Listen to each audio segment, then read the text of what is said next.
السلام عليكم يا احلى مشاهدين في الدنيا. اللهم صل وسلم وبارك على سيدنا محمد وعلى اله وصحبه اجمعين. معانا هنا عجينه سحريه. اول حاجه هنعملها وهقول لك هنعمل بيها حاجات كتير جدا. معانا معلقه كبيره من الخميره وعليها 3 معالق من السكر وعليهم نص كوبايه من اللبن، وهنعجن بالميه الدافيه، بس اللبن يكون دافي يا جماعه. وهنحط عليهم نص كيلو من الدقيق، وهنبتدي نعجن كده بالميه الدافيه زي ما اتفقنا. وهنبتدي نعجن فيها كويس جدا. جماعة نصيحة صغيرة: طول ما احنا بنعجن في العجينة عايزة تطلع معاكي ناجحة جدا، لازم تخليها تلزق حاجة بسيطة جدا. معانا هنا 3 معالق دقيق بعد ما خلصنا، وابتديت اعجن تاني. كده خلاص الحمد لله عجنتها. هحط شوية زيت في الطبق بتاعنا وابتدي احط العجينة واسيبها تخمر براحتها خالص. اخدت ساعة، اخدت 3/4 ساعة زي ما انت عايزة. بصوا ما شاء الله، نقلتها في طبق اكبر شوية وهبتدي اشتغل.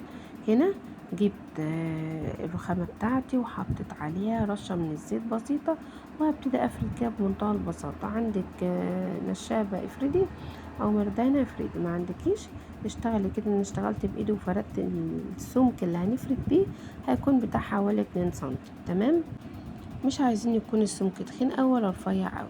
بمنتهى البساطة طلعت معايا عشان انا دهنه الرخامة شوية زيت. بلاش دقيق يا جماعة عشان ما ينشفهاش. هتقطعي بمدور بمربع اللي انت عايزاه، والصاج يكون مدهون زيت، او الصينيه بتاعتك مدهون كميه مش كبيره قوي يعني. وهبتدي اخرمه كده لغايه اما اعمل الحشوه.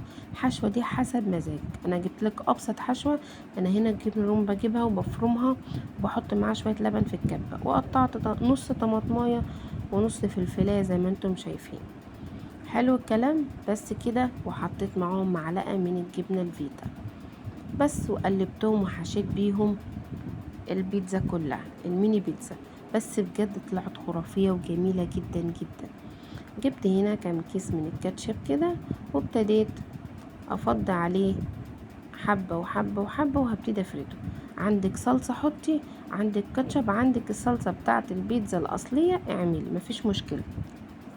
اللي متاح عندك اعملي. انا جايبالك ابسط الطرق، ابسط الطرق. والكاتشب عملناه مع بعض كذا مرة، بس انا هنا كان خلص من عندي واضطريت اشتري حاجات بسيطة كده عشان اشغل البيتزا بتاعتها. تخش على فرن وسخن مسبقا اعلى درجة عندك، هتقعد يا دوبك 10 دقايق او ربع ساعة، بس تكون درجة الحرارة بتاعة الفرن عالية جدا ومتسخن.